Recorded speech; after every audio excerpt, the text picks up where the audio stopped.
கிறிஸ்துவுக்குள் பிரியமான தேவனுடைய விலையேற பெற்ற பிள்ளைகளே, கர்த்தராகிய இயேசு கிறிஸ்து நம்ம யாவரையும் ஆஸ்வதிப்பாராக. God bless you. பிரியமான கிரைஸ்ட் ரெவலேஷன் த மெசேஜ், இதனுடைய தலைப்பு, இந்த செய்தியினுடைய தலைப்பு தேவனுடைய பார்வையில் என்ற தலைப்பை, இந்த சத்தியத்தை பரிசுத்த ஆவியானவருடைய துணையோடு தேவனுடைய பார்வையில் இந்த செய்தியை நாம் முழுமையாய் கேட்போம். அநேக கிறிஸ்தவர்களுக்கு, அநேக நண்பர்களுக்கு இந்த செய்திகளை அனுப்புங்கள். மிகவும் ஒரு ஆசீர்வாதமாக இருக்கும்.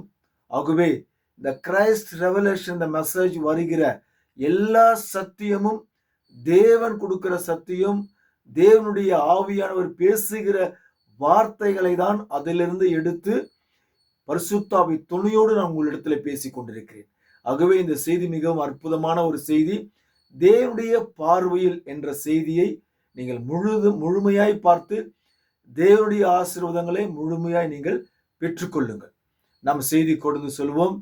ஏன் பாஸ்டர், பூம் பாஸ்டர் இப்படிலாம் நினைக்காம, பாகுபாடு இல்லாம நீங்க வார்த்தையை கேளுங்கள். தேவனுடைய வார்த்தையை குறித்து மட்டுமே நான் பேசுகிறேன். சரி, ஓகே. நீங்கள் 2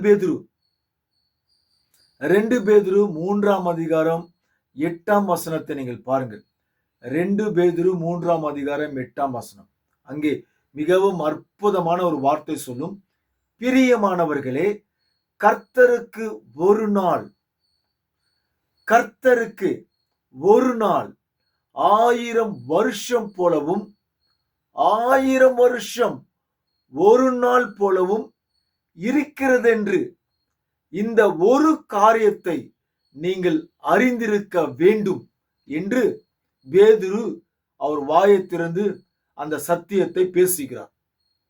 பாருங்க, அப்போஸ்தலனாகிய பேதுரு, தேவனுடைய மனுஷன், இயேசு கிறிஸ்துவானவர் பேதுரு கையிலே திறவுகோலை கொடுத்தார். எல்லாருக்குமே தெரிஞ்ச விஷயம்தான். அவர் சொல்றாரு, ஒரு நாள் 24 மணி நேரம் சேர்ந்ததுதான் ஒரு நாள். அந்த ஒரு நாள் தேவனுடைய கணக்கில், தேவனுடைய பார்வையிலே 1000 வருஷம். 1000 வருஷம் தேவனுடைய கணக்கில், தேவனுடைய பார்வையில் 1000 வருஷம் ஒரு நாள் என்று தேவனுடைய மனுஷன், பரிசுத்தவான், அப்போஸ்தலன், தேவன் தெரிந்து கொண்ட பாத்திரம் அந்த பேதுரு சொல்றாரு, 1000 வருஷம் ஒரு நாள் என்று. ஒரு நாள் 1000 வருஷம் என்று சொல்லப்படுகிறது. ஓகேங்களா? அப்போ ஒரு நாள் 1000 வருஷம், 1000 வருஷம் ஒரு நாள். நீங்க ஆதியாகமத்திலே முதல் அதிகாரத்தை தயவு செய்து நீங்கள் மீண்டுமாக அந்த வார்த்தைகளை முழுமையாய் முதல் அதிகாரத்தை வாசிங்க. உங்க வேதத்தை பிரித்து நீங்கள் வாசிங்க. நான் முதல் அதிகாரத்தை நான் 1ஆம் வசனத்திலிருந்து 5ஆம் வசனம் வரைக்கும் நான் வாசிக்கிறேன். நீங்கள் கேளுங்கள். ஆதியிலே தேவன் வானத்தையும் பூமியையும் சிருஷ்டித்தார். பூமியானது ஒழுங்கின்மையும் வெறுமையுமாய் இருந்தது. ஆழத்தின் மேல் இருள் இருந்தது. பாருங்க, தேவன் இந்த பூமியை சிருஷ்டித்த பிற்பாடு ஆழத்தின் மேல் இருள் இருந்துதான். இருள் உண்டாக கடவது அப்படிலாம் தேவன் சொல்லல. தேவன் சொல்லுவதற்கு முன்பாகவே அங்க இருள் இருக்கிறது. அந்த இருள் எப்படி வந்தது அப்படின்னு நீங்க பார்த்தீங்கன்னாக்கா, என்னுடைய கணக்கு, என்னுடைய ஆராய்ச்சியில, தேவனுடைய ஒரு ஞானத்துல பேசுற, வானத்தையும் பூமியையும் சிருஷ்டிப்பதற்கு முன்பாக தேவன் சாத்தானை பரலோகத்திலிருந்து, அந்த இருளை பரலோகத்தை விட்டு கீழே தள்ளினார். அவனை கீழே தள்ளின பிற்பாடுதான், அதற்கப்புறம் தான் தேவன் வானத்தையும் பூமியும் சிருஷ்டித்தாரு, ஏதேன் தோட்டத்தை உண்டாக்கினாரு. நீங்கள் எசேக்கியேல் 28ஆம் அதிகாரத்தை வாசித்து பாருங்கள். அவன் ஏதேனில் இருந்தவன். அப்ப ஏதேன் தோட்டம் உண்டாவதற்கு முன்பாக, வானத்தையும் பூமியும் உண்டாவதற்கு முன்பாக அந்த இருளாகிய சாத்தான் பரலோகத்தை விட்டு கீழே விழ தள்ளப்பட்டான். அவன் ஏற்கனவே இந்த பூமியில தான், அவன் ஏற்கனவே இங்க இருக்கிறான். பூமியில அவன் ஏற்கனவே இங்க இருக்கிறான். பரலோகத்தை விட்டு கீழே தள்ளப்பட்டான். இங்க இருக்கிறான், இப்படி இருக்கிறான். அப்புறமா தேவன் வானத்தையும் பூமியும் சிருஷ்டிக்கிறார். அப்புறம் பார்த்தா ஆழத்துல இருள் இருந்துதான். ஏன் இருள் இருந்தது? அவன் இங்க இருந்ததுனால இங்க இருள் இருக்குது பூமியில. இங்க ஆல்ரெடி இங்க இருள் இருக்குது. ஏன்னா இங்க பரலோகத்தை விட்டு தள்ளினதுனால ஃபுல்லாவே இருள் இருக்குது. ஓகே, இருள் உண்டாக கடவுள சொல்லல. அங்க ஆல்ரெடி இருள் இருக்குது. அங்க ஆழத்தின் மேல் இருள் இருந்தது. தேவ ஆவியானவர் ஜலத்தின் மேல் அசைவாடு கொண்டிருந்தார். தேவன் வெளிச்சம் உண்டாக கடவுது என்றார். ஏன்னா அங்க இருள் இருக்குது, வெளிச்சமே இல்ல, கம்ப்ளீட் இருள். அதனால வெளிச்சம் உண்டாக கடவுது என்றார். ஹல்லேலூயா. வெளிச்சம் உண்டாயிற்று. வெளிச்சம் நல்லது என்று தேவன் கண்டார். வெளிச்சத்தையும் இருளையும் தேவன் வெவ்வேறாக பிரித்தார். தேவன் வெளிச்சத்துக்கு பகல் என்றும் இருளுக்கு இரவு என்றும் பெயரிட்டார். நல்லா கவனிக்கணும். சாயங்காலமும் விடியற் காலமும் ஆயிற்று. இப்போ படிச்சனே 1-5 வரைக்கும் முதல் நாள் ஆயிற்று. முதல் நாள் ஆயிற்று. ஃபர்ஸ்ட் டே, 1வது நாள்ல இப்போ நான் படிச்சதெல்லாம் தேவன் சிருஷ்டித்து உருவாக்கினார். இப்போ இந்த முதல் நாள்ல இத்தனையும் உண்டாக்கினார. தேவனுடைய பார்வையில் 1000 ஆண்டுகள் ஆனது இதை படைப்பதற்கு, வானத்தையும் பூமியும் படைப்பதற்கு. ஆழத்தின் மேல் இருள் இருந்தது. இருளையும் வெளிச்சத்தையும் வெவ்வேறாக பிரித்தார். வெளிச்சம் உண்டாக கடவுது என்றார். வெளிச்சம் உண்டாயிற்று. இருளையும் வெளிச்சத்தையும் பிரித்தார். இதெல்லாம் தேவன் சிருஷ்டித்து உருவாக்குவதற்கு 1000 ஆண்டுகள் ஆனது. ஆனால் வேதம் சொல்லுது ஒரு நாள் ஆயிற்று என்று சொல்லப்படுகிறது. இப்படியாக நீங்கள் பார்ப்பீர்கள் சொன்னால், ஆதியாகமத்தில் முழுசா நீங்க பார்ப்பீங்கன்னு சொன்னாக்கா, இந்த உலகத்தை சிருஷ்டித்து எல்லாவற்றையும் சரியாய் மனிதனை தான் கடைசியாய் படித்தார். எப்ப படிச்சாரு? 6வது நாள்ல படிச்சார். ஆக தேவன் இந்த உலகத்தை 6000 ஆண்டுகளாக சிருஷ்டித்து உருவாக்கி முடித்தார். நீங்கள் வேதத்தை படிக்கும் பொழுது முதல் நாள் ஆயிற்று, 2ஆம் நாள் ஆயிற்று, 3ஆம் நாள் ஆயிற்று, 4ஆம் நாள் ஆயிற்று, 5ஆம் நாள் ஆயிற்று, 6ஆம் நாள் ஆயிற்று நீங்க வாசிக்கலாம். ஆனால் வேதத்திலே 6 நாட்கள் ஆயிற்று என்று வேதம் சொல்லப்படுகிறது. ஆனால் தேவனுடைய பார்வையிலே இவைகள் 6000 ஆண்டுகள் ஆனது இந்த உலகத்தை சிருஷ்டித்து உருவாக்குவதற்கு. ஏதேன் என்னும் தோட்டத்தை ஆக்குவதற்கு 1000 ஆண்டுகள் பிடித்தது தேவனுடைய பார்வையிலே, தேவனுடைய கணக்கிலே. ஆக இந்த உலகத்தை தேவன் படைக்கும் பொழுது 6000 ஆண்டுகள் தேவன் சிருஷ்டித்து உருவாக்கின இந்த உலகத்தை முழுசாய் மனிதனையும் சேர்த்து எல்லாம் முடிப்பதற்கு 6000 இயர், 6000 ஆண்டுகள் ஆனது தேவனுக்கு. நீங்க இதுல ஒரு விஷயத்தை நல்லா கவனிக்கணும். முக்கியமான கருத்து உங்களுக்கு சொல்றேன். என்னன்னாக்கா, இந்த ஆதியாகமம் 1:24 நீங்க வாசித்து பாருங்க. தேவன் இருக்கிறார, நல்லா கவனிக்கணும். 6வது வசனம் 24ஆம் வசனத்தை வாசிக்கிறோம். 1:24. 6வது நாள்ல செய்யறாரு இந்த காரியத்தை. ஜாதி ஜாதியான 1:24 ஜாதி ஜாதியான ஜீவ ஜந்துக்களாகிய நாட்டு மிருகங்களையும் ஊரும் பிராணிகளையும் பாருங்க. இங்க பாருங்க, நாட்டு மிருகம், அப்புறம் காட்டு மிருகம், ஜீவ ஜந்துக்களாக நாட்டு மிருகங்களையும் ஊரும் பிராணிகளையும் காட்டு மிருகங்களையும் ஜாதி ஜாதியாக பிரிக்க கடவுது என்றார். இல்ல நான் கேட்கிறேன், நான் சும்மா உங்களுக்குள்ள பேசிக்க, நம்மளுக்குள்ள பேசிக்குமே. நான் கேட்கிறேன், அது நான் நாட்டு மிருகத்தை உண்டாக்கணும் நாட்டு அப்பவே அங்கேயே நாட்டு மிருகம் காட்டு மிருகம், ஏன் மிருகங்களை உண்டாக்கினார் என்று தேவன் அங்க சொல்ல வேண்டியது தானே. மிருகங்களை உருவாக்கினார், ஆண் மிருகம் பெண் மிருகம் அப்படின்னு பேசிக்கலியே அவர் வேதத்துல சொல்லலாமே. கொஞ்சம் சிந்திக்க நான் சொல்றதை தயவு செஞ்சு பிளீஸ்.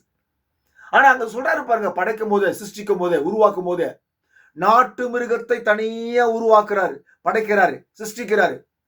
காட்டு மிருகத்தை தனியா சிருஷ்டிக்கிறாரு. ஆனா இந்த நாட்டு மிருகமும் காட்டு மிருகமும் அந்த உலகத்திலே, தேவன் படைத்த உலகத்துல, ஏதேன் தோட்டத்துல, அந்த உலகத்துல எல்லாமே ஒன்றோடு ஒன்றா சமாதானமாக ஒற்றுமையாக இருந்தது.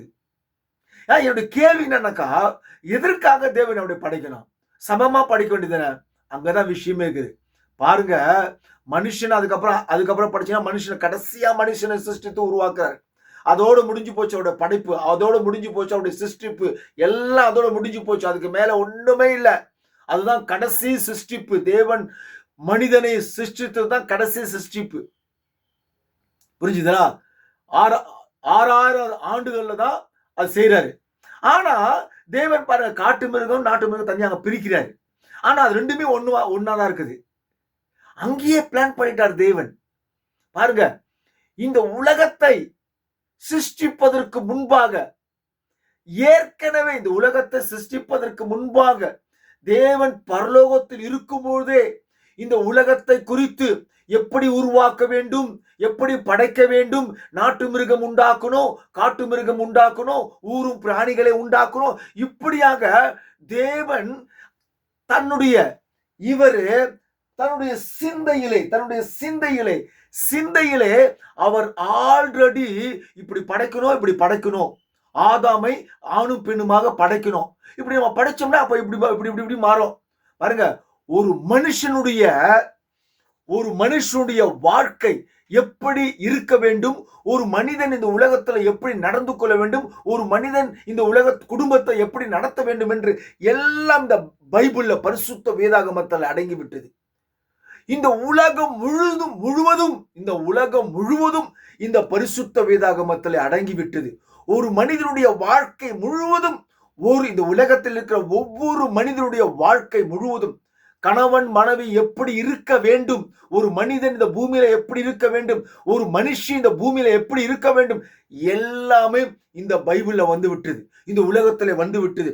இந்த உலகத்திலே வருவதற்கு முன்பாக, நல்லா புரிஞ்சுக்கணும், இந்த உலகத்தை படைப்பதற்கு முன்பாக தேவன் அவருடைய சிந்தையிலே எல்லாமே நினைச்சிட்டார். அவர் என்ன இந்த பூமியில நினைத்தாரோ ஒன்றிலிருந்து ஒன்று பிரிந்து வந்தது. சிந்தையிலிருந்து பிரிந்து இந்த உலகத்தை 6000 ஆண்டுகளாக தேவன் இந்த உலகத்தை சிருஷ்டித்து உருவாக்கினார். கடைசியில மனிதனையும் சிருஷ்டித்து உருவாக்கினார். அப்போ இந்த உலகத்தை தேவன் 6000 ஆண்டுகளாக அவர் படைச்சார். நல்லா புரிஞ்சுக்கீங்க, தேவன் இருக்கிறார, அவர்தான் கதை ஆசிரியர், அவர்தான் திரைக்கதை, அவர்தான் வசனம், அவர்தான் டைரக்ஷன், அவர்தான் கேமராமேன், அவர்தான் இசையமைப்பாளர், அவர் வில்லனையும் அங்க வைத்திருக்கிறார், சண்டை பயிற்சி வைத்திருக்கிறார், தயாரிப்பாளரும் அவர்தான். இது எல்லாத்துக்கும் மேல எடிட்டிங்கும் அவர்தான். ஹல்லேலூயா, எல்லாமே அவர்தான். தேவன் இந்த உலகத்தை சிருஷ்டிப்பதற்கு முன்பாக, என்னங்க டைரக்டர், பெரிய டைரக்டர், நீங்க சினிமா எடுக்கிற என்ன டைரக்டர், அவர் எடுத்தாரு பாருங்க, அவர் எடுத்தாரு பாருங்க ஒரு படம். இந்த உலகம் என்னும் இந்த படத்தை அவர் என்ன சிந்தையில நினைத்தாரோ அதை அப்படியே பண்ணி இந்த உலகத்தை வச்சிட்டார். ஒரு மனுஷன் என்னென்ன நடக்க போகுது, இப்ப நான் தாயின் வயிற்று உருவாகி நான் வெளியே வந்தேனாக்கா, இந்த வெளியே வந்த பிற்பாடு நான் இந்த உலகத்துல என்ன செய்ய போறேன், நான் எப்போ ஆண்டவரை தெரிந்து கொள்ள போறேன், நான் எப்போ என்ன நடக்க போகுது எல்லாம் பிக்ஸ் பண்ணிட்டாரு. அது எப்போ பிக்ஸ் பண்ணாரோ அது அந்த நேரத்துல எல்லாமே சரியா நடக்கும். அல்லேலூயா, எல்லாமே நடக்கும். ஆல்ரெடி அவர் என்ன நினைச்சாரு அதுதான் நடக்குது இந்த உலகத்துல. அருமையான ஒரு ஹீரோவை இந்த உலகத்துல வச்சாரு, ஹீரோயினை கொண்டு வந்தாரு, சண்டை பயிற்சி இந்த உலகத்துல அவருடைய திரைப்படத்துல வச்சாரு, எல்லாமே வச்சாரு. இதுக்கும் மேல ஒன்னே ஒண்ணு வச்சாரு, அதை நான் சொல்லல, தெரிஞ்சவங்க கமெண்ட்ஸ் பண்ணுங்க. ஐயோ அப்படி சொல்லுவாங்க சில பேர்லாம் தெரியாம, எதுக்கு அதெல்லாம் சொல்லணும், சர்ச்சினா சொல்லலாம், பப்ளிக்ல சொன்னா ஒரு மாதிரி நினைப்பாங்க. அதனால இந்த திரைப்படத்துல எல்லாமே அவர் வைத்திருக்கிற திரைப்படத்துல இந்த டைரக்ஷன், இந்த இசையமைப்பாளர், இந்த கதை ஆசிரியர், அல்லேலூயா, எல்லாமே வச்சு கடைசியா அதுவும் ஒண்ணு வச்சாரு அந்த இவருடைய படத்துல. சரி, ஓகே, அது இருக்கட்டும். ஆக தேவன், இவர் இருக்கிறார தேவனு, எல்லாமே அவர் தாங்க. அப்போ இந்த உலகத்தை, ஏதேன் தோட்டத்தை உருவாக்குறதுக்கு 1000 வருஷமானது, இந்த உலகத்தையே பண்ணி முடிப்பதற்கு 6000 ஆண்டுகள் முடிந்தது.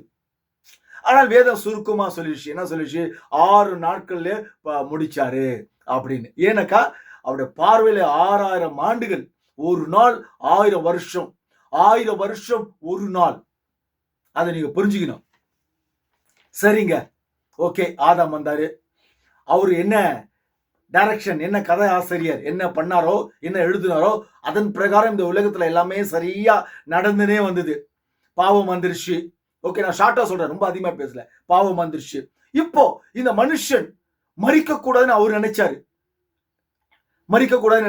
மறிக்கும்படியா அவன் ஏற்படுத்தினான். பாருங்க, ஆதியாகமம் 5ஆம் அதிகாரத்துக்கு வாங்க. இப்போ நீங்க 5ஆம் வசனத்துக்கு கொஞ்சம் ஸ்ட்ரைட்டா அப்படியே வாசித்துவாங்க. நான் 5ஆம் அதிகாரத்தை 5ஆம் வசனத்தை வாசிக்கிறேன். 5ஆம் அதிகாரம் 5ஆம் வசனம். ஆதாம் உயிரோடு இருந்த நாளெல்லாம் 930 வருஷம். ஆதாம் இந்த பூமியில 930 வருஷம் உயிரோடு இருந்து மரித்து போனான். சேத்துனுடைய நாள் அப்படி நீங்க வாசித்தீங்கன்னா அதுல நான் சொல்றது அங்க இருக்கும். சேத்துனுடைய 8ஆம் வசனம். சேத்துனுடைய நாள் 912 வருஷம். ஆதாமு 930, சேத்து 912. ஏனோக்குடைய நாளெல்லாம் 905. இந்த யோனுக்கு வேற யோனுக்கு, இதுல 2 யோனோக்கு வரும் பைபிள்ல. 2 யோனோக்கு பைபிள்ல வரும். ஃபர்ஸ்ட் சொல்லப்படுகிற யோனுக்கு வேற 905. கேனானுடைய நாள் 910. நல்லா கவனிக்கணும் பிரியமானங்களே. மகலாலினுடைய நாளெல்லாம் 905. இப்போ ஆதியாகமம் 5:20. யாரேத்துடைய நாளெல்லாம் 962. ஆதாமியே மிஞ்சிட்டார் இந்த மனுஷன். 962. ஆதாமே 930 தான். யாரேத்துடைய நாளெல்லாம் 962. அவன் மரித்தான் அதுக்கப்புறம். இப்போ இந்த யோனோக்கு வேற 23ஆம் வசனத்துல சொல்லப்படுகிற யோனோக்கு. இந்த யோனோக்குடைய நாளெல்லாம் 365 வருஷத்துல பூமியில உயிரோடு இருந்தாரு. ஆனா மரிக்கல. தேவனோடு சஞ்சரித்து கொண்டிருந்தாரு. அவர் காணாமல் போய்விட்டார். ஓகே, அப்படியே ஆள் முடிஞ்சு போச்சு. இப்ப 27ஆம் வசனம் வாங்க. மெத்துசாலாவுடைய நாளெல்லாம் 969. ஆதாமியும் மிஞ்சிட்டாரு. யாரேத்துடைய அவனையும் மிஞ்சிட்டாரு. இந்த மெத்துசோலாவுடைய நாளெல்லாம் 969. இந்த உலகத்திலே ஆதாம் காலத்துல இருந்து இப்போ நான் வாசிக்கிற இந்த காலம் வரைக்கும் ஒரே ஒரு மனுஷன் தான் 969 வருஷம் உயிரோடு இருந்து மரித்தான் பைபிள்ல. அதுக்கப்புறம் வாசிக்கல. அதுக்கப்புறம் நீங்க பாத்தீங்கன்னாக்கா அப்படியே குறைஞ்சினே வந்துடும். 777 அப்படியே படிப்படியா குறைஞ்சி இந்த கடைசி நாட்களிலே 80 வருஷம், 85 வருஷம், அப்புறம் 70 வருஷம், அப்புறம் 60 வருஷம், இப்படியா நம்ம பீஸ் போயினே இருக்கிறோம். பல்பு பீஸ் பண்ற மாதிரி சீக்கிரமா போயிருது. ஆனா நல்லா கவனிக்க, எதுக்கு இதான் வாசிக்கிறேன்னு கேட்டாக்கா, நல்லா கவனிங்க. 969 வருஷம் வரைக்கும் ஒரு மனுஷன் வாழ்ந்தான். மெத்துசோலா எனப்பட்ட ஒரு மனுஷன் 969 கண்டு நல்லா ஜாஸ்தி வந்துடும். 27ஆம் வசனத்துல ஒரு மனுஷன் கூட 1000 வருஷம் முழுமையாய் அடைந்து ஒருத்தவன மறிக்கல. அப்படி பார்க்க போனா தேவனுடைய பார்வையிலே இந்த பூமியிலே தேவன் ஆதாமை சிருஷ்டித்து உருவாக்கின நாள் முதல் கொண்டு இப்போ நான் பேசிக்கொண்டிருக்கிற இந்த நாள் வரைக்கும் ஒரு மனுஷன் கூட தேவனுடைய பார்வையிலே ஒரு நாள் கூட உயிரோடு வாழ்ந்ததே இல்லை. புரிஞ்சுதுங்களா? நம்ம நினைக்கிறோம், ஐயோ 969 வருஷம் வாழ்ந்துக்கிறாயா. இப்போ நம்ம நினைக்கிறோம் 80 வருஷம் வாழ்ந்து செத்தாயா, 60 வருஷம் தான் வாழ்ந்தான், சீக்கிரமா போயிட்டால. 40 வருஷம் தான் வாழ்ந்தான், சீக்கிரமா போயிட்டால. 75 வயசு வரைக்கும் தான் இந்த பூமியில இருந்தான், சீக்கிரமா போய் அதுதான் மனுஷன்.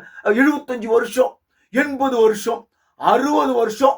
இப்ப இந்த கணக்கு தேவனுடைய கணக்குல நம்ம அப்படி சொல்றோம். நம்மளுடைய பார்வையில அது 60 வருஷம் மாதிரி தெரியுது. ஆனா இந்த உலகத்துல ஒரு மனுஷன் கூட ஒரு நாள் கூட முழுசா வாழ்ந்ததுல, ஒரு நாள் 1000 வருஷம். ஆக 1000 வருஷம் ஒரு நாள் என்று சொல்ல போனால் ஒரு மனுஷன் கூட 1000 வருஷம் வாழ்ந்ததுல ஒரு மனுஷன் கூட ஒரு நாள் கூட முழுசா வாழ்ந்ததுல. புரிஞ்சுதா? எத்தனை பேருக்கு புரிஞ்சுதா? ஆமென் சொல்லுங்க. ஆக இந்த பூமியிலே ஒவ்வொரு மனுஷனும் எத்தனை நிமிஷங்கள் வாழ்ந்து கொண்டிருக்கிறான், ஒரு மனுஷன் இந்த பூமியிலே எத்தனை அவர் வாழ்ந்து கொண்டிருக்கிறார் என்று தேவனுடைய பார்வையிலே தேவனுடைய கணக்கிலே அவருக்கு தான் தெரியும். நம்ம நினைச்சுக்கிறோம், இந்த பாஸ்ட் பீஸ் போட்டாருப்பா, இப்போ 75 வருஷம் இருக்காங்கய்யா, இப்போ இந்த ஜோசப் செத்து போட்டாருப்பா, 60 வயசுல செத்து போட்டாருப்பா, இல்ல 70 வயசுல செத்து போட்டாருப்பா அப்படின்னு சொல்றாங்கன்னு வச்சுங்க. நமக்கு தெரியும், இப்போ 70 வருஷம் வாழ்ந்தாரு சொல்லு. ஆனா அவருடைய பார்வையில 70 நிமிஷமான்னு தெரியல, இல்ல எத்தனை அவருன்னு தெரியல அவருடைய பார்வையில. ஆக நான் என்ன சொல்ல வரேன்னு கேட்டாக்கா, ஒரு மனுஷன் கூட ஒரு நாள் முழுசா வாழ்ந்ததே இல்லை தேவனுடைய பார்வையிலே, தேவனுடைய கணக்கிலே. புரிஞ்சுதா? சரிங்க. அதனால தேவன் என்ன பண்றாரு கேட்டாக்கா, நீங்க வெளிப்படுத்தின புத்தகம் 20:24 வாசித்து பாருங்க. வெளிப்படுத்தின புத்தகம் 20:24. அங்கே கிறிஸ்துவோடு கூட 1000 வருஷம் அரசாண்டார்கள். அப்பா, கிறிஸ்துவோடு கூட 1000 வருஷம் அரசாண்டார்களாம். யார் அரசாண்டார்கள் கிறிஸ்துவோடு கூட? இந்த பூமியிலே 1000 வருட அரசாட்சி, 1000 வருட அரசாட்சி கிறிஸ்தியஸ் இந்த பூமியில நடத்த போகிறார். 1000 வருட அரசாட்சி. நம்ம சொல்றோம், அப்பா பைபிள் சொல்லுதுப்பா 1000 வருட அரசாட்சின்னு சொல்லிட்டு. தேவனுடைய கணக்கிலே, தேவனுடைய பார்வையிலே, அன்றைய நாட்களே ஒரு நாள் 24 மணி நேரம் இந்த பூமியை கிறிஸ்து அரசாட்சி செய்ய போகிறார். அது யாருன்னு கேட்டாக்கா, தேவனால் தெரிந்து கொள்ளப்பட்ட உண்மையான பியூர் மனவாட்டி மட்டுமே அவருடைய 1000 வருட அரசாட்சியிலே இந்த உலகத்திலே அவரோடு கூட 1000 வருட அரசாட்சியிலே இவர் நடத்தும் பொழுது இந்த பூமியிலே அந்த மனவாட்டி, தேவனால் தெரிந்து கொள்ளப்பட்ட அந்த மனவாட்டி ஒரு நாள் மரணமே இருக்காது, ஒரு நாள் முழுசா இந்த பூமியில ஜீவிப்பான். புரிஞ்சுதா? ஹல்லேலூயா. தேவனுடைய திட்டத்தின் பிரகாரம் தான் இந்த பூமியில எல்லாமே நடந்து கொண்டு வருகிறது. ஏன் இப்படி நடந்தது, ஏன் அப்படி நடந்ததுலாம் கேட்காதீங்க. ஆல்ரெடி பிக்ஸ் பண்ணிட்டாரு. இந்த உலகம் எப்படி அழிய போது, இந்த உலகத்துல என்னென்ன ஆபத்துகள் வரப்போது, இந்த உலகத்துல எத்தனை மனிதர்கள் கொடூரமா சாக போறாங்க, எல்லாமே தேவன் சிந்தையில வைத்து விட்டார். இந்த உலகத்துல எத்தனை மனிதர்கள், எத்தனை மனுஷிகள் தேவனால் தெரிந்து கொள்ளப்பட போகிறார்கள், 1000 வருட அரசாட்சியிலே எத்தனை பேர் மட்டும் இருக்க போகிறார்கள் என்று ஆல்ரெடி தேவனுடைய சிந்தையில இருக்கிறது. இன்னைக்கு என்னடானாக்கா கையாமையான்னு சர்ச்சில் கத்தினுக்கிறீங்க.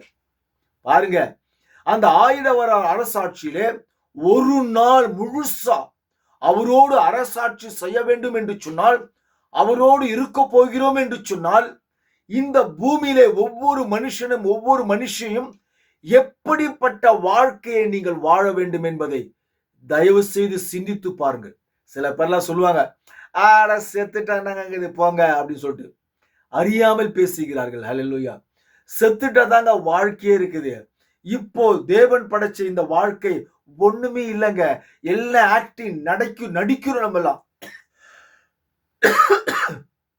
ஹல்லேலூயா. எல்லாமே அவர் வைத்திருக்கிற அந்த திரைக்கதை வசனம், அந்த திரைப்படத்திலே நான் ஒரு நடிகன், அவருடைய திரைப்படத்திலே நான் ஒரு நடிகன், நான் இப்படி நடிக்கணும்னு அவர் பிக்ஸ் பண்ணிட்டேன், நான் இப்ப நடிச்சுன்னு இருக்கிறேன். ஹல்லேலூயா. அதுதான் நடந்திருக்குது. தேவனுடைய பார்வையிலே, தேவனுடைய சித்தத்தின்படி, தேவனால் தெரிந்து கொள்ளப்பட்ட ஒரு மனவாட்டி இந்த பூமியில இருக்கும் என்று சொன்னால், அந்த மனவாட்டி மட்டும்தான் அவரோடு 1000 வருட அரசாட்சியில் அவள் இருப்பாள். ஒரு நாள் முழுசா இந்த பூமியிலே அவரோடு கூட ஆட்சி புரிவாள். ஹல்லேலூயா. அப்பொழுது துக்கம் இருக்காது, கண்ணீர் இருக்காது, பாவம் இருக்காது. அந்த பாவத்தை, அந்த இருளை, அந்த சாத்தானை அவர் வாழும் பொழுது, அந்த 1000 வருட அரசாட்சியில் அவர் வாழும் பொழுது பாதாளத்திலே அவனை போட்டு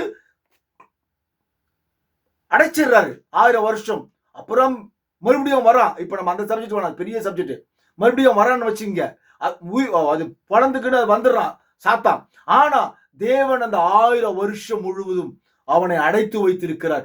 அந்த நேரத்திலே கிறிஸ்துவோடு கூட அரசாட்சி செய்யும் மனவாட்டி, தேவனால் தெரிந்து கொள்ளப்படுகிற அந்த மனவாட்டிகள் மகிழ்ந்து களி கூறும். அல்லேலூயா. அந்த மனவாட்டிகள் அந்த 1000 வருட அரசாட்சியில ஜீவிக்க வேண்டும் என்று சொன்னால், இந்த பூமியிலே நீங்கள் எப்படிப்பட்ட ஒரு வாழ்க்கையை நீங்கள் வாழ வேண்டும்.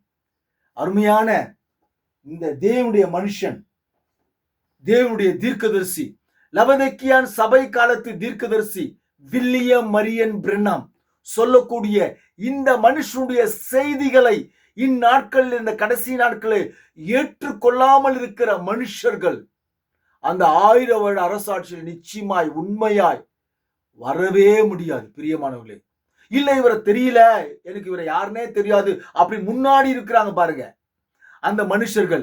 அந்த முன்னாடி இருக்கிற பவுலுடைய உபதேசத்தை கேட்டவர்கள், பேதுருடைய உபதேசத்தை கேட்டவர்கள், மார்ட்டினுடைய உபதேசத்தை கேட்டவர்கள், லுத்தருடைய உபதேசத்தை கேட்டவர்கள், வெஸ்லியுடைய உபதேசத்தை கேட்டவர்கள், இப்படியாக அநேக தீர்க்கதரிசிகள் இருந்தார்கள். பரிசுத்தவான்களுடைய உபதேசத்தை கேட்டவர்கள், அவர்கள் அந்த நேரத்தில் அவருடைய உபதேசத்தின்படி கேட்டு பரிசுத்தமாய் உலகத்தை நடந்து கிறிஸ்துவுக்கு உண்மையும் உத்தமமாய் நடந்த அந்த ஜனங்கள், அப்போது அந்த காலத்துல மனவாட்டி ஒன்று இருக்கும், அவர்களுக்கு கூட அந்த 1000 வருட அரசாட்சியில வருவார்கள். ஆனா இந்த கடைசி காலத்திலே, லவதிக்கியா சபையின் இந்த காலத்திலே தேவனால் அனுப்பப்பட்ட மனுஷன், தேவனால் தெரிந்து கொள்ளப்பட்ட மனுஷன், தேவனுடைய குமாரன். பிரியமானவர்களே, என் அருமை சகோதரியே, என் அருமை பாஸ்டர்களே, போதகர்களே, அருமை கள்ளர்களே, திருடர்களே, தயவு செய்து புரிந்து கொள்ளுங்கள். உண்மையை கூறுகிறேன், சத்தியத்தை கூறுகிறேன். எப்படி இவர் தேவனுடைய குமாரன் என்று வெளியே வந்தாரோ, இந்த மனுஷன் இவரை தேவனுடைய குமாரன் என்று சொல்லப்படுகிறது சத்தியுடைய வார்த்தை. ஆகவே இந்த தேவனுடைய குமாரனுடைய சத்தியத்தை, இந்த தேவனுடைய குமாரனுடைய சத்தியத்தை விசுவாசிக்காத, ஏற்றுக்கொள்ளாத இந்த கடைசி நாட்களிலே, இந்த லவதிக்கியான் சபையின் காலத்திலே இவருடைய சத்தியத்தை, இந்த தேவனுடைய குமாரனாகிய வில்லியம் மரியன் பிரண்ணாமுடைய சத்தியத்தை ஏற்றுக்கொள்ளாமல் இருக்கிற ஜனங்கள் ஒருத்தம் கூட 1000 வருட அரசாட்சியில வரவே முடியாது. அதை முதல்ல நீங்க புரிஞ்சுக்குங்க. இவரை நீங்கள் தேவனுடைய குமாரன் என்று சொன்னால் இவர் கிறிஸ்து என்று சொல்லப்படுகிறது. நான் சொல்லலங்க, அருமையான மனவாட்டி பாஸ்டர்களே, மக்கு பாஸ்டர்களே, ஐயோ ஜோசப் பின்னால அப்படி பேசுறா, அப்படியா அவன் அப்படின்னு சொல்லி கொண்டிருக்கும் தேவனுடைய பிள்ளையே, நான் சொல்லல, பரிசுத்த ஆவியானவர் பேசுகிறார். இவர் தேவனுடைய குமாரன் என்று சொன்னால் இவரை கிறிஸ்து என்று சொன்னார்கள். இவர் தேவனுடைய குமாரன் என்று நான் சொல்லவில்லை, இவருடைய சத்தியம் சொல்கிறது. இவர் தேவனுடைய குமாரன் என்று சொன்னால் கிறிஸ்து இந்த மனிதனுக்குள் அப்படியே கடுகளவு இமைப்பொழுது அப்படியே ட்விஸ்ட் இல்லாம முழுசா இந்த மனுஷனுக்குள்ளாக ஜீவித்தார். ஆக இந்த மனுஷனை நீங்கள் தேவனுடைய குமாரன் என்று விசுவாசித்தால் இந்த மனுஷன் கிறிஸ்துவாக திகழ்ந்தார், கிறிஸ்துவாக ஜீவித்தார். இந்த ஜோசப் சொல்லக்கூடிய இந்த மனுஷன் நான் மனவாட்டி என்று இந்த மனுஷன் சொன்னால், அதாவது இந்த மனுஷன் தனியா வைக்கிற இந்த மனுஷன் சொன்னாக்கா நான் மனவாட்டி அப்படின்னு சொன்னாக்கா, நான் அவருடைய அவயமாகவும் இவருடைய எலும்புக்கு உரியவராகவும் நான் இருக்கிறேன். நான் தேவனுடைய குமாரன், இவருடைய குமாரனாக நான் இருக்கிறேன். நான் இவருடைய குமாரன் என்று இவர் என்னை சொன்னால் நான் இந்த உலகத்திலே கிறிஸ்துவாக இருக்கிறேன். ஹல்லேலூயா. அதை முதல்ல புரிஞ்சுக்குங்க சாம்பிராணிகளே. தப்பு தப்பா சிந்திக்காதீங்க, தப்பு தப்பா சொல்லாதீங்க. கடிந்து கொள்ளுதலை வெறுக்கிறவன் அவன் கிறிஸ்தவன் அல்ல. அதை முதல்ல புரிஞ்சுக்கணும். நான் சொல்லல, அவர் சொல்றாரு. ஆகவே இந்த கடைசி நாட்களை சத்தியத்தை நீங்க வெறுத்தீங்கன்னா 1000 வருட அரசாட்சியில வர முடியாது. இப்ப இவர் சொல்றாரு, தேவனுடைய கணக்கில் 1000 வருடம் என்பது ஒரு நாள் என்று இருக்கிறது. 1000 வருடம் என்பது ஒரு நாள் ஆகும். ஆக இந்த உலகத்துல ஒரு மனுஷன் கூட 1000 வருஷம் வாழ்ந்ததுல தேவனுடைய பார்வையிலே, தேவனுடைய கணக்கிலே ஒரு மனுஷன் கூட ஒரு நாள் இந்த உலகத்துல வாழலைங்க. அதை சொல்ல வர முக்கியமா உங்களுக்கு அதுதான் செய்தி. ஒரு நாள் கூட ஒரு மனுஷன் உயிரோடு வாழ்ந்தது இல்ல. எத்தனை அவர் வாழ்ந்தான், இப்போ எத்தனை நிமிஷங்கள் வாழ்ந்து கொண்டிருக்கிறோம் சொல்லிட்டு தேவனுடைய கணக்கு ஒண்ணு இருக்குது, அவருடைய பார்வையில இருக்கிறது. இந்த கடைசி நாட்களை நம்மளாம் எத்தனை நிமிஷம் வாழ்ந்து நிற்கிறோம், எத்தனை அவர் வாழ்ந்து நிற்கிறோம்னு தேவனுடைய கணக்கில் இருக்குது. தேவனுடைய பார்வைக்கு மட்டும் தான் தெரியும். ஹல்லேலூயா. என்பது ஒரு நாள் ஆகும். 1000 வருடம் என்பது ஒரு நாள் ஆகும். இப்படியாக உலகமானது 6000 ஆண்டுகளில் சிருஷ்டிக்கப்பட்டது. சிருஷ்டிப்புக்கு 1000 ஆண்டுகள் ஆயிற்று. 6 நாட்கள் என்று அது அழைக்கப்படுகிறது. ஹல்லேலூயா. பாருங்க, 1000 வருஷம் அரசாண்டார்கள் என்று உரைக்கிறது. அது பூமியில் 1000 வருட காலமாய் இருக்கும். எப்போ நான் படிச்சேன் இல்லையா, வெளிப்படுத்தும் புத்தகம் 20:24 குறிச்சு பேசுறார். பூமியில் 1000 வருஷம் தேவனுக்கு ஒரு நாள் மட்டுமே. பூமியில் 1000 வருஷம். அப்போ 6000 ஆண்டுகள் தேவனோடு நாம் வாழ்ந்து கொண்டிருக்கிறோம் என்று சொன்னால் ஒரு நாள் கம்ப்ளீட்டா முடியும். ஹல்லேலூயா. ஒரு நாள் முழுசா அவரோடு கூட நம்ம ஜீவிப்போம். ஹல்லேலூயா. கர்த்தருக்கு ஸ்தோத்திரம். அது ஓய்வு நாள். அப்பொழுது சபை பாவத்துக்கு எதிராக பாடுபடாது. எப்போ? அந்த 1000 வருட அரசாட்சியில சபையானது பாவத்துக்கு எதிராக என்ன பண்ணாதான்? பாடுபடாது. இப்போ சபையானது பாவத்துக்கு எதிராக பாடுபட்டு கொண்டிருக்கிறது இப்போ. ஆனா அவருடைய ஆட்சியிலே, 1000 வருட அரசாட்சியிலே அந்த ஒரு நாள் எந்த ஒரு சபையும் பாவத்துக்கு பாடுபடாது. ஹல்லேலூயா. ஏன்னா அங்க பாவமே இருக்காது. சாத்தான் சிறிது காலத்திற்கு 1000 வருடம் கட்டப்பட்டிருப்பான். ஏனெனில் அவனுடைய பிரஜைகள் அனைவரும் அப்பொழுது நரகத்தில் இருப்பார்கள். பூமியில் உள்ள சபை மீட்கப்பட்டு கிறிஸ்துவின் சமூகத்தில் இருக்கும். எனவே அவனுக்கு கிரியை செய்ய ஒன்றும் இருக்காது. ஏன்னா அவன் பாதாளத்தில் இருக்கிறான். சாத்தான் பாதாளத்தில் இருக்கிறதுனால அந்த 1000 வருட அரசாட்சியில ஒரு நாள்ல அவனால் எந்த ஒரு கிரியும் செய்ய முடியாது. ஏதேன் உண்டாக 1000 ஆண்டுகள் உண்டானது. 1000 வருட அரசாட்சியில் தெரிந்து கொள்ளப்பட்டவர்கள் மாத்திரமே செல்வர். அப்படியானால் சகோதரர்களே, சகோதரிகளே, கள்ள பாஸ்டர்களே, ரெவரண்ட்டுகளே, பிஷப்புகளே, போப்புகளே, போதகர்களே, ஐயர்களே, நீங்கள் என்ன விதமான எப்படிப்பட்ட ஒரு வாழ்க்கை வாழ வேண்டும் என்பதை சற்று நிதானித்து பாருங்கள். நான் 1000 வருட அரசாட்சியில் முழுவதுமாக இருக்க விரும்புகிறேன். ஹல்லேலூயா. நானும் அப்படிதாங்க. நீங்க எப்படி 1000 வருட அரசாட்சியில இருக்க விரும்புறீங்களா? விரும்புறீங்க அப்படின்னு சொன்னாக்க கமெண்ட்ஸ்ல பண்ணுங்க. கர்த்தர் உங்களை ஆசீர்வதிக்கட்டும். நம்முடைய பாரமான யாவற்றையும் நம்மை சுற்றி நெருங்கி நிற்கின்ற பாவத்தை புறம்பே தள்ளுவோமாக. அருமை நண்பர்களே, மனவாட்டி பிள்ளைகளே, உங்களை நெருங்கி வருகிற பாவத்தை, ஒரு பொருள் பார்க்க உங்களை அப்படியே செய்யல பாப்பா, அழகா சைட் அடிப்பா பொருள். சாத்தான் இயேசுவின் நாமத்தினால சாத்தான் சொல்லு, உன் பாவம் நெருங்கி வரும். பெரிய மகத்தான பாவம், உனக்கு பிடிச்ச பாவம், நெருங்கிய பாவம் கிட்ட வரும். கண்ணை முடிக்கோ, இயேசுவின் நாமத்தில் அப்படியே உற்சாகமா கடிந்து அந்த பாவத்தை சபி துரத்து. இயேசுவின் நாமத்துல புறம்பே தள்ளு. அதுகிட்ட போய் உறவானாத, ஜாக்கிரதையாரு. புறம்பே தள்ளு. தெரிந்து கொள்ளப்பட்டவர்கள் மாத்திரமே 1000 வருட அரசாட்சியில் முழுவதுமாக ஜீவித்து கிறிஸ்துவுடன் 1000 வருடம் ஜீவிக்க உள்ளே சென்று மகிமையில் அவரோடு செல்லுவார்கள். அல்லேலூயா. 1000 வருட அரசாட்சியில் கிறிஸ்து ஆளுகை செய்யும் போது அங்கே எந்த வித்தியாசமோ, அங்கே எந்த வியாதியோ, எந்த துக்கமோ, எந்த ஒரு காரியமோ அங்கே இருக்காது. சாத்தான் தேசங்களை ஆளுகை செய்து கொண்டிருக்கும் காலம் வரையிலும். அப்ப என்ன அர்த்தம்? சாத்தான் இப்பொழுது இந்த உலகத்தின் தேசத்தை முழுசா அவன் தான் ஆளுகை செய்யறான். இது தேவனுடைய படைப்பிலே இந்த வில்லனை ஏற்கனவே பிக்ஸ் பண்ணிட்டாரு. இந்த உலகத்துல வில்லன் ஒருவன் இருக்கிற கதை பாத்திரத்துல சொன்ன அவன் தான். அவன் சண்டை பயிற்சியில அவன் தான் கொண்டு வரான். அந்த உலகத்துல எல்லா சண்டை பயிற்சியும் இந்த வில்ல தான் ஏற்பாடு பண்றது. டைரக்டர் எல்லாமே அவர் தான், இயேசுநாதர் தான். ஒரு ஹீரோ இந்த உலகத்துல வந்தாரு, மகத்தான ஹீரோ. ஹல்லேலூயா. மகத்தான ஹீரோ. இந்த ஹீரோக்கு ஹீரோயின்கள்லாம் இருக்குது இந்த பூமியில. அதை குறிச்சு இப்ப உங்கள்கிட்ட படிச்சிருக்கிறேன். எத்தனை பேருக்கு புரியுதுன்னு தெரியல. ஹீரோ இடையில வந்தாரு, அவரு இன்டர்வெலுக்கு மேல தான் வந்தாரு. இந்த ஹீரோ சீக்கிரமே முடிச்சுட்டாங்க அவரை. சரி, ஓகே, அது இருக்கட்டும்.